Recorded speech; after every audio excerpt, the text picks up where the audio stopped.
দর্শক আমন্ত্রণ বিজনেস টুডেতে শুরুতে শিরোনামগুলো জানিয়ে দেব আপনাদের।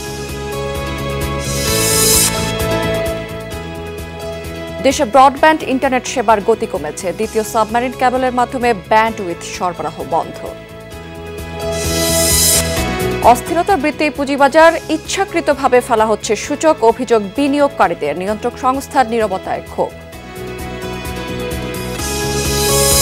চা কমলার সফলতার পর এবার কফি চাষে ঝুঁকেছেন পঞ্চগড়ের চাষিরা, অল্প খরচে ভালো লাভের সম্ভাবনা, বিপণন নিয়ে দুশ্চিন্তা।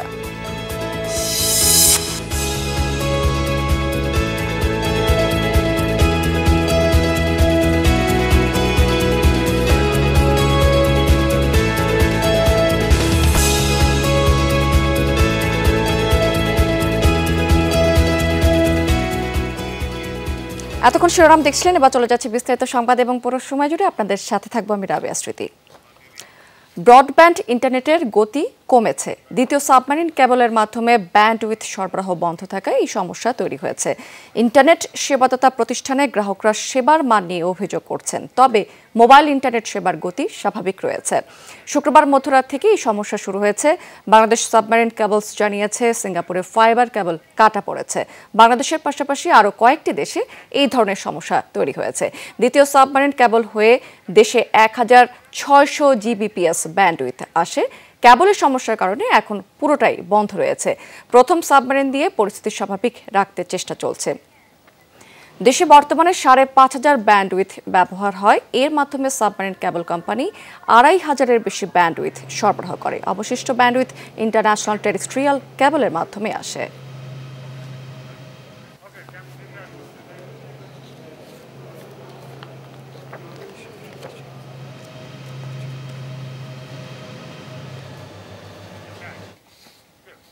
এ বিষয়ে আমরা একটু কথা বলতে চাই। এই মুহূর্তে আমার সাথে যুক্ত আছেন আইএসপি অ্যাসোসিয়েশনের সভাপতি ইমদাদুল হক। জনাব ইমদাদুল হক, আপনাকে স্বাগত জানাচ্ছি আমাদের সাথে যুক্ত হবার জন্য। এই যে ইন্টারনেটের গতি নিয়ে যে ধরনের জটিলতা তৈরি হয়েছে, আসলে এই জটিলতার আসলে কি ধরনের ব্যবসায়িক প্রভাব পড়ছে, ক্ষতির মুখে পড়ছে ব্যবসায়িক খাত? ধন্যবাদ আপনাকে। আমাদের বর্তমানে বাংলাদেশে প্রায় 5,500 জিবিপিএস ব্যান্ডউইথ, আপনি আপনার বক্তব্যে বললেন যে 5,500 জিবিপিএস ব্যান্ডউইথ আমরা আমদানি করি। তার মধ্যে প্রায় 2,500 জিবিপিএস আমাদের দুটো সাবমেরিন কেবল থেকে, এবং বাকি ব্যান্ডউইথ টেরেস্ট্রিয়াল কোম্পানিগুলো আমাদের প্রাইভেট সেক্টর থেকে আমরা আমদানি করি। এই 2,500 জিবিপিএস মধ্যে প্রায় 1600 জিবিপিএস ব্যান্ডউইথ, যেটা আমাদের সাবমেরিন কেবল 5 দিয়ে বাংলাদেশে আসে। সেই দ্বিতীয় সাবমেরিন কেবলটি আমাদের বর্তমানে অকেজো আছে, যেটা আমাদের সিঙ্গাপুর এন্ডে সমস্যা সৃষ্টি হওয়ার কারণে আমাদের এই 1600 জিবিপিএস ব্যান্ডউইথ পুরোটি ডাউন আছে। এই ডাউন থাকার কারণে আমাদের যে জনগণের যে সমস্যাটা হচ্ছে, বিশেষ করে আমাদের যারা সফটওয়্যার বিজনেস করে, আমাদের যারা কমার্শিয়ালি বিশেষ করে গার্মেন্টস সেক্টর থেকে আরম্ভ করে আমাদের ব্যবসা বাণিজ্য যেসব জায়গায় কাজ করছে, কল সেন্টারগুলো যে কাজগুলো করছে, তাদের সেবা ব্যাহত হচ্ছে। বিশেষ করে লেটেন্সি একটা সমস্যা হচ্ছে, স্লো স্পিড হচ্ছে।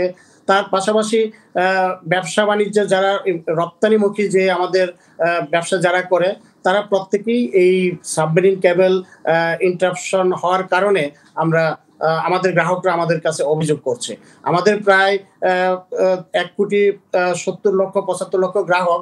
এই গ্রাহকের প্রত্যেকটা গ্রাহকই কোনো না কোনোভাবে তারা এই সেবার ব্যাহতের মধ্যে পড়ছে।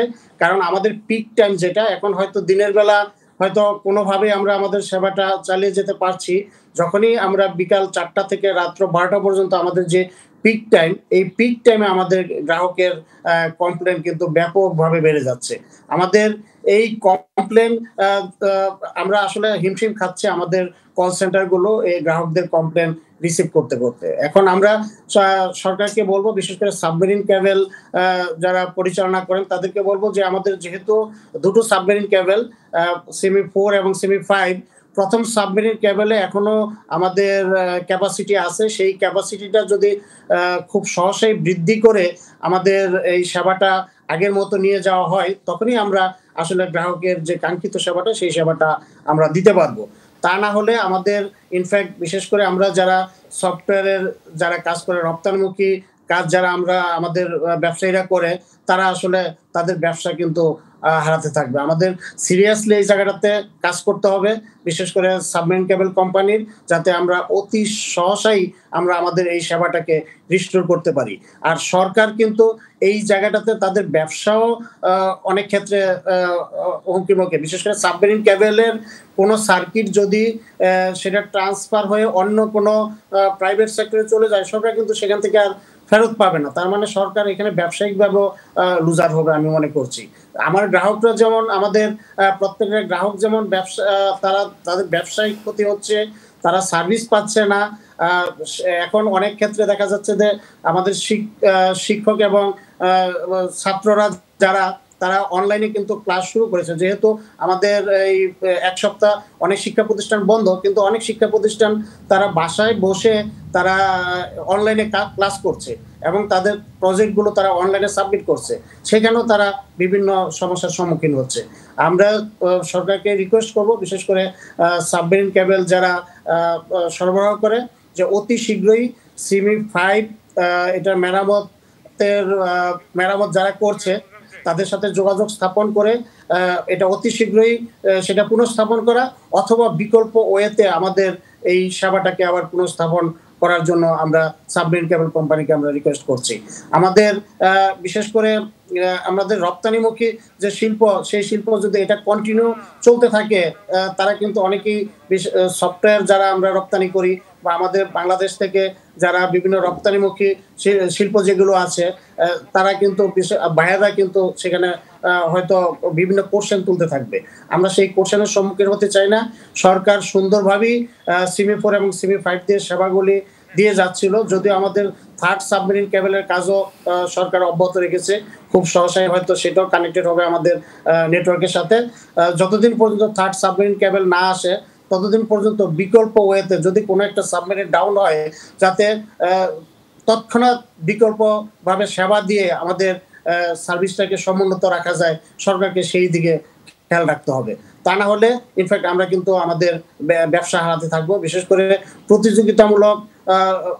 প্রতিযোগিতা করছি আমরা আমাদের পার্শ্ববর্তী দেশগুলোর সাথে, বিশেষ করে আমাদের ভারত, তাছাড়া মায়ানমার ছাড়াও অন্যান্য কান্ট্রি যারা আছে, ইভেন শ্রীলঙ্কা, তারাও কিন্তু আমাদের থেকে, আমি বলবো যে সাবমেরিন কেবলের এই সেবার দিকে ভারত এবং শ্রীলঙ্কা তারা অনেক দূর এগিয়ে আছে। আমরা চাই যে আমরাও পিছিয়ে নেই। আমাদের তৃতীয় সাবমেরিন কেবল কানেক্টেড হলে হয়তো আমরা অনেক দূর এগিয়ে যাব, কিন্তু তার পাশাপাশি এই তৃতীয় সাবমেরিন কেবল আসার আগে এবং আমাদের প্রাইভেট সেক্টর যে সাবমেরিন আসতেছে তার আগে আমাদের যে কোনো সমস্যার আমরা সম্মুখীন যখনই হব, তখনই যাতে আমরা বিকল্প ব্যবস্থার মাধ্যমে আমাদের সেবাটাকে সমুন্নত রাখতে পারি, সেই দিকে আমাদের সকলে সজাগ থাকতে হবে, সেই দিকে সরকারকে লক্ষ্য রাখতে হবে। জনাব ইমদাদুল হক, অনেক ধন্যবাদ আমাদের সাথে যুক্ত হবার জন্য। দর্শক, ইন্টারনেট সংশ্লিষ্ট বিভিন্ন ধরনের জটিলতা নিয়ে কথা বলছিলেন আইএসপি অ্যাসোসিয়েশনের সভাপতি ইমদাদুল হক। চলে যাচ্ছি আমরা অন্যান্য প্রসঙ্গে। তারল্য সংকট আর আস্থাহীনতায় চরম সংকটে পড়েছে পুঁজিবাজার। লেনদেন নেমেছে তলানিতে, শেয়ারের দাম কমায় বিপাকে পড়েছেন বিনিয়োগকারীরাও। বলছেন ইচ্ছা করে দর পতন ঘটানো হচ্ছে বাজারে, এতে নিঃস্ব হচ্ছে সাধারণ বিনিয়োগকারীরা। সংশ্লিষ্টরা বলছেন সুদের হার বৃদ্ধির কারণে মানুষ ঝুঁকি নিয়ে পুঁজিবাজারে বিনিয়োগে আগ্রহী নয়, ঠিক যে কারণে তারল্য সংকট দেখা দিয়েছে। পরিস্থিতি উত্তরণের নীতি সহায়তা দরকার বলেও মনে করেন তারা। ঈদের পর থেকেই টানা পতন চলছে দেশের পুঁজিবাজারে। 4 দিনেই সূচক কমেছে প্রায় 200 পয়েন্ট। হাতে গোনা কয়েকটি বাদে দাম কমেছে প্রায় সব কোম্পানির শেয়ারের। টানা পতনে বেকায়দাই বিনিয়োগকারীরা। তাদের অভিযোগ, কখনো মধ্যপ্রাচ্যের উত্তেজনা, আবার কখনো অর্থনৈতিক মন্দার অজুহাতে ইচ্ছাকৃতভাবে পতন ঘটানো হচ্ছে পুঁজিবাজারে। টানা পতনে নিয়ন্ত্রক সংস্থার নীরবতায়ও ক্ষুব্ধ তারা। ফ্লোর প্রাইস ওঠানোর পর সামান্য কিছু বাড়ার পরে তারপরে এই যে পতনটা, এটা একেবারেই মনে হইতেছে এখন পরিকল্পিতভাবে। এটার জন্য যারা দায়ী, তারা কি মনে করছেন যে তারা বিনিয়োগকারীদের আবেগ নিয়ে, অনুভূতি নিয়ে তারা খেলাধুলা করছেন? তারা কি মনে করছেন আমাদের রক্ত শূন্য হয়ে গেলে, আমরা বাজার থেকে চলে গেলে ওনারা বেঁচে যান? যখন ব্যাংকে আপনার ইন্টারেস্ট রেট বেড়ে যায়, তখন সাধারণভাবেই অনেক বিনিয়োগকারী এখান থেকে টাকা ডাইভার্ট করে ব্যাংকে বিনিয়োগ করে। পুঁজিবাজারে টানা দরপতনে হতাশ বাজার সংশ্লিষ্টরাও বলছেন আস্থাহীনতাই দরপতনের জন্য দায়ী। যৌক্তিক কারণ ছাড়া শুধু গুজবেই শেয়ার বিক্রি করছেন অনেকেই, যা পুঁজিবাজারকে আরও বেশি ক্ষতি করছে। আমরা যেটাকে সবসময় খারাপ মনে করি সেটা হলো বায়ার সেলারের অনুপস্থিতিটাই আমাদের কাছে খারাপ। বিভিন্ন শ্রেণীর বিনিয়োগকারীদের মধ্যে অনাস্থা দেখতে পাচ্ছি আমরা। বড় বিনিয়োগকারী যারা, তারাও সাবধানী হয়েছে। বড় বিনিয়োগকারী না আসলে সাধারণ যারা বিনিয়োগকারী বা ছোট পুঁজির যে বিনিয়োগকারী যারা আছেন, তাদের পক্ষে আসলে বাজারে খুব ভালো পারফর্ম করা সম্ভব না। পৃথিবীর যেখানেই যাই কিছু ঘটে না কেন, সব কিছু বাংলাদেশের পুঁজিবাজার এফেক্ট করে। বিনিয়োগকারীরা দীর্ঘমেয়াদী বিনিয়োগের দিকে আকৃষ্ট না হয়ে, লভ্যাংশের প্রতি আকৃষ্ট না হয়ে ক্যাপিটাল গেইনের প্রতি আগ্রহ এবং ট্রেডিংয়ের প্রতি বেশি আগ্রহী থাকে, যার জন্য এই প্রতিটা খুঁটিনাটিকে আপনার পুঁজিবাজারের সাথে সংযোগ করার চেষ্টা করে। বিশ্লেষকরা বলছেন অর্থনীতিতে কিছুটা সংকট আছে, যার প্রভাব পড়ছে পুঁজিবাজারেও। ব্যাংকের সুদের হার বৃদ্ধির কারণে অনেকেই নিশ্চিত লাভের দিকে ঝুঁকছে। কেউ ঝুঁকি নিয়ে পুঁজিবাজারে বিনিয়োগে আগ্রহী নয় বলেও মনে করেন তারা। দিস টাইম ম্যাক্রোইকোনমিক সিনারিওটা একবারে ভিন্ন। সুদের হার 6 থেকে 12% গেছে। সরকারি বন্ড 10.5-11। কম্পারেবল রেট অফ রিটার্নসের জন্য অনেক মার্চেন্ট ব্যাংকার্স এবং অ্যাসেট ম্যানেজমেন্ট কোম্পানিজ এবং বিগ ইন্ডিভিজুয়ালস, তারা কিন্তু একটা সাবস্টেন্সিয়াল পোর্শন এখান থেকে নিয়ে এখানে রেখেছে। বাজারকে স্বাভাবিক করতে নিয়ন্ত্রক সংস্থাকে ইতিবাচক হতে হবে। রাজস্ব সহ কিছু খাতে নীতি সহায়তা দরকার বলেও মনে করেন সংশ্লিষ্টরা। আলমগীর হোসেন, যমুনা নিউজ, ঢাকা। দর্শক, এবার জানিয়ে দেবো আজকের পুঁজিবাজার লেনদেনের এই মুহূর্তের আপডেট আছে। কিন্তু আমরা দেখতে পাচ্ছি সপ্তাহের প্রথম কার্যদিবসে ঢাকা শেয়ার বাজারে কিছুটা ঊর্ধ্বমুখী প্রবণতা বিরাজ করছে এই মুহূর্তে, এবং প্রধান সূচক ইতিমধ্যে ডিএসসি ব্রড ইন্ডেক্স সেটি কিন্তু 5 পয়েন্টেরও বেশি বেড়ে অবস্থান করছে 5,691 পয়েন্টে। অন্য ডিএসসি 30 সূচক সেটিও কিছুটা বেড়েছে 2 পয়েন্টের বেশি, 1,987 পয়েন্টে আছে। তবে ডিএসসি সূচক সেটি কিছুটা কমেছে 1 পয়েন্টের মতো, এবং সেটি 1,242 পয়েন্টে অবস্থান করছে। এবং এখন পর্যন্ত ঢাকা শেয়ার বাজার টোটাল ট্রেড করেছে 203.35 লাখ টাকার মতো শেয়ার। এবং ট্রেড হওয়া কোম্পানিগুলোর মধ্যে বেশিরভাগেরই যদিও দাম কমে গেছে। 156টি কোম্পানির শেয়ারের দাম এখন পর্যন্ত কমে গেছে। 151টি কোম্পানির শেয়ারের দাম বেড়েছে। অপরিবর্তিত আমরা দেখতে পাচ্ছি 74টি কোম্পানির শেয়ারের দাম রয়েছে। টপ 20তে আমরা দেখতে পাচ্ছি এশিয়াটিক ল্যাব, এই কোম্পানিটি প্রথম অবস্থানে আছে এবং ইতিমধ্যে ট্রেড করে ফেলেছে এই কোম্পানিটি 19.51 লাখ টাকার মতো শেয়ার। এরপরে গোল্ডেন সনকে আমরা দেখতে পাচ্ছি 18.14 লাখ টাকার মতো শেয়ার ট্রেড করে টপ 23 দ্বিতীয় অবস্থানটি ধরে রেখেছে। এরপরে 10.23 লাখ টাকার কিছু বেশি লেনদেনে তৃতীয় অবস্থানটি ধরে রেখেছে সালভো কেমিক্যাল। এরপরে লাভেলোকে দেখতে পাচ্ছি চতুর্থ অবস্থানে আছে, পঞ্চম অবস্থানে ফুয়াং সেরামিক, এবং এটিও 5.88 লাখ টাকার মতো শেয়ার ইতিমধ্যে টোটাল ট্রেড করেছে। বেস্ট হোল্ডিং ষষ্ঠ অবস্থানে আছে 5.76 লাখ টাকার মতো শেয়ার ট্রেড করে সপ্তম অবস্থানটি ধরে রেখেছে টপ 20-র 5.7 লাখ টাকার শেয়ার ট্রেড করে সেন্ট্রাল ফার্মাসিউটিক্যালস। এরপরে সি পার্লকে দেখতে পাচ্ছি অষ্টম অবস্থানে আছে, রবি নবম অবস্থানে আছে, এবং প্যারামাউন্টকে আমরা দেখতে পাচ্ছি দশম অবস্থানটি ধরে রেখেছে টপ 20। এরপরে চট্টগ্রাম শেয়ারবাজার, সেখানে যদিও আমরা দেখতে পাচ্ছি নিম্নমুখী প্রবণতা বিরাজ করছে আজকেও, এবং প্রধান সূচক যেটি ডিএসসি সিএসপিআই সেটি কিন্তু 40 পয়েন্টের মতো কমে ইতিমধ্যে অবস্থান করছে 16,204 পয়েন্ট, এবং ইতিমধ্যে সিএসসি টোটাল ট্রেড করেছে 3.93 লাখ টাকার মতো শেয়ার। এরপর আমরা দেখতে পাচ্ছি টোটাল ট্রেড হয়ে গেছে ইতিমধ্যে 114টি প্রতিষ্ঠানে। এর মধ্যে এখানেও বেশিরভাগ প্রতিষ্ঠানের শেয়ারের দাম পড়ে গেছে, 70টি কোম্পানির শেয়ারের দাম ইতিমধ্যে কমে গেছে, 30টি বেড়েছে, এবং অপরিবর্তিত আমরা দেখতে পাচ্ছি মাত্র 14টি কোম্পানির শেয়ারের দাম রয়েছে। চা, কমলা এবং মাল্টার পাশাপাশি পঞ্চগড়ে এবার শুরু হয়েছে কফি চাষ। সাথী ফসল হিসেবে প্রথমবারের মতো বাগান ভিত্তিক কফি চাষ চলছে সেখানে। অল্প খরচে এই চাষের সাফল্যের মুখ দেখছেন এখানকার কৃষকেরা। তবে বিপণন এবং প্রক্রিয়াজাত নিয়ে আছে দুশ্চিন্তা তাদের। এ বিষয়ে কৃষি কর্মকর্তারা আশ্বস্ত করেছেন তাদের। সহকর্মী রনি মিয়াজির পাঠানো তথ্য এবং ভিডিও চিত্রে ডেস্ক রিপোর্ট। উত্তরের কৃষি প্রধান জেলা পঞ্চগড়ে এবার প্রথমবারের মতো শুরু হয়েছে কফি চাষ। এখানকার মাটি এবং আবহাওয়া কফি চাষের জন্য বেশ উপযোগী। 41 জন কৃষককে 135টি করে কফির চারা দিয়েছে কৃষি বিভাগ। চারা রোপণের 2.5 থেকে 3 বছরের মধ্যে ফল আসা শুরু হয়েছে। সুপারি বাগানের সাথে সহকারী ফসল হিসেবে কফি চাষ করছি। গত বছরে আমি কফি গাছগুলো গাছছিলাম, আলহামদুলিল্লাহ এখন পর্যন্ত ফলন এবং ফুল যথেষ্ট পরিমাণ। বাগানের নিচে এটা ছায়াযুক্ত জায়গায় এটা খুব ফলন ভালো হয় এবং চাষটা খুব সুন্দর হয়। কৃষি অফিস যদি সহযোগিতা করে, আমারও জমি জায়গা আছে, আমরা লাগাতে পারবো। উৎপাদন খরচ কম, 30 থেকে 50 হাজার টাকা খরচ করে প্রায় 1.5 লাখ টাকা আয় করার স্বপ্ন দেখছেন চাষিরা। তবে বিপণন এবং প্রক্রিয়াজাতকরণ নিয়ে আছে দুশ্চিন্তা।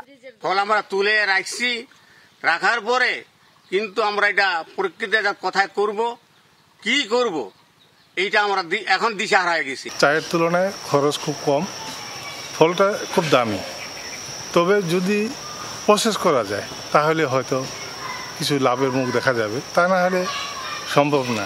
কৃষি বিভাগ বলছে ব্যতিক্রম ফসল হিসেবে কফির ফলন হচ্ছে আশানুরূপ। বিপণন এবং বাজারজাতের উদ্যোগ নেওয়া হচ্ছে। দিন দিন কৃষকরা বেশ আগ্রহী হচ্ছে। আমরা এই কফি চাষ যেন আরো বৃদ্ধি পায় তার জন্য পরামর্শ দিয়ে যাচ্ছি।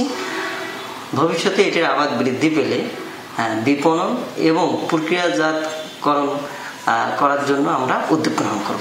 60 প্রজাতির কফির মধ্যে অন্যতম রোবাস্টা এবং অ্যারাবিকা। রোবাস্টা জাতের কফির আবাদ শুরু হয়েছে পঞ্চগড়ে। রাবেয়া স্মৃতি, যমুনা নিউজ।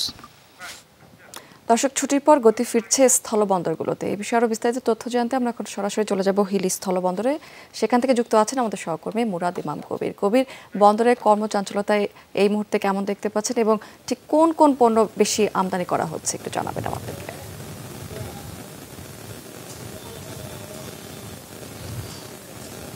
স্মৃতি, আসলে ঈদের ছুটির কারণে যে বেশ কিছুদিন বন্দর দিয়ে আমদানি রপ্তানি বন্ধ ছিল, তারপরে ধীরে ধীরে স্থল বন্দর দিয়ে আমদানি রপ্তানি আবারও বাড়তে শুরু করেছে। এখন এই মুহূর্তে সবচেয়ে হিলস্থল বন্দর দিয়ে সবচেয়ে বেশি আমদানি হচ্ছে যেটি হচ্ছে আলুটাই সবচেয়ে বেশি আমদানি হচ্ছে। পাশাপাশি গোখাদ্য যে ভুসি, খোল, এই ধরনের পণ্যগুলো রয়েছে সেগুলোই আমদানি হচ্ছে। তবে আলুর আমদানি বেশি হচ্ছে। আমরা দেখেছি ঈদের আগে আলুর দাম কিছুটা কম ছিল, কিন্তু ঈদের পর থেকে কিন্তু আলুর দামটা আবার বেড়েছিল। অর্থাৎ হিলি বন্দরে প্রতি কেজি আলু 40 টাকা বিক্রি হয়েছিল পাইকারিতে। তবে গত 2 দিন ধরে আলুর দাম কিন্তু কিছুটা আবার কমেছে। এইসব আলু বিক্রি হচ্ছে 35 থেকে 36 টাকা কেজি দরে। তা আলুর আমদানিটাও বেড়েছে। আমি আলুর আমদানিটা বিষয়টা একটু যদি বলি, গতকালকে হিলি স্থল বন্দর দিয়ে 17 ট্রাকে 426 মেট্রিক টন আলু আমদানি হয়েছে। এর আগের দিন অর্থাৎ পরশুদিন আমদানি হয়েছে 41 ট্রাক এবং তার আগের দিন হয়েছে 33 ট্রাক। ঠিক এমনিভাবেই কিন্তু আলুর আমদানিটা দিন দিন বাড়ছে। তো ব্যবসায়ীরা বলছে যেহেতু দেশের বাজারে আলুর দামটা বেশি, তার কারণে আমদানিটা চাহিদা বেড়েছে, এর কারণে আলুর আমদানিটা বাড়ছে। পাশাপাশি অনেক ধন্যবাদ কবির আপনাকে। হাঁসফাঁস গরম আর বিদ্যুৎ বিভ্রাটের ভোগান্তিতে জনজীবন অতিষ্ঠ হয়ে পড়েছেন। এই পরিস্থিতিতে একটু স্বস্তির পরশ বুলিয়ে দিতে পারে তাল পাখা। পাতা বুনে এই পাখা তৈরিতে ব্যস্ত কিশোরগঞ্জের ঐতিহ্যবাহী তাল পাখা গ্রামের নারীরা। গ্রীষ্মকালে গ্রামাঞ্চলে বাড়ে পাখার চাহিদা। এই চাহিদার বড় অংশই মেটায় কিশোরগঞ্জের হাওড় উপজেলা নিকলি। এখানকার অর্ধশত বছরের ঐতিহ্য তালপাতার পাখা। সূত্রধরপাড়া, টেকপাড়া ও মালপাড়ায় প্রতিদিন তৈরি হচ্ছে শত শত তালপাখা। তালপাখা গ্রাম খ্যাত এসব এলাকার প্রায় 350 পরিবারের সংসার চলে এই পাখা বানিয়ে। অনেকে সারা বছর অন্যান্য পেশায় যুক্ত থাকেন। বাঁশ কিনি 200 টাকা লাগে, এরপরে জালি বেত কিনলি এই 4000 5000 টাকা। স্কুল থেকে আসার পর মাঝে মধ্যে আমার দিদাকে সাহায্য করি। বৈশাখী মেলা আসলে সবাই পাকা নিতে আসে। তালপাতা, প্লাস্টিক, সুতা, বাঁশ ও বেত দিয়ে তৈরি হয় পাখা। নানান রঙে রঙিন পাখাগুলো তৈরিতে খরচ প্রায় 35 থেকে 40 টাকা। সময় করি আর সবসময় করি না, করি না, গরম সিজনে পাখা বানাই। বৈশাখের উপলক্ষে, মেলার উপলক্ষে আমাদের এই হাত পাখার কাজগুলা মানে প্রচুর চাপ পড়ে এই মেলার মধ্যে হাত পাখা বেচার জন্য। কারুকাজ ও নির্মাণ শৈলী ভেদে এক একটি পাখা পাইকারি 80 থেকে 90 টাকায় বিক্রি হয়। সাবরিনা লিজা, যমুনা নিউজ। এই তাল পাখার চাহিদা কেমন এটি জানতে আমরা এখন নওগাঁতে চলে যাব। সেখান থেকে যুক্ত আছেন আমাদের সহকর্মী শফিক ছোটন। শফিক, প্রচন্ড গরমে এখানকার বাজারে আসলে তাল পাখার চাহিদা কেমন দেখতে পাচ্ছেন এবং বেচা বিক্রি কেমন?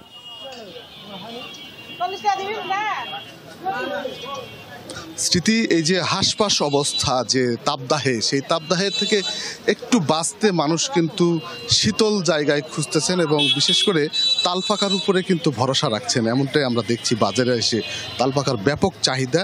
যারা এই একটু স্বস্তি পেতে চান তারা শহরে এসে তালপাখা কিনছেন। এছাড়া গৃহস্থালী কাজে বা বাড়িতে ব্যবহারের জন্য মানুষ তালপাখা কেনার জন্য কিন্তু দোকানগুলোতে ভিড় করছেন। শহরের যে কয়েকটি দোকান আছে তালপাখার, সেই দোকানগুলোতেই এরকম উপচে পড়া ভিড়। আসলে মানুষ তালপাখার খোঁজে এই দোকানগুলোতে আসছেন। তবে একটি জিনিস জানিয়ে রাখি, সেটি হচ্ছে যে এখানকার যারা ক্রেতা আছেন তারা বলছেন যে কয়েকদিনের ব্যবধানে, অর্থাৎ তীব্রতা, এই যে গরমের তীব্রতা বাড়ার কারণে তালপাখার চাহিদা বেড়েছে, ঠিক সেরকম দামও কিন্তু বেড়েছে। প্রতিটি পাখাই 10 থেকে 20 টাকা পর্যন্ত দোকানদাররা বেশি নিচ্ছেন।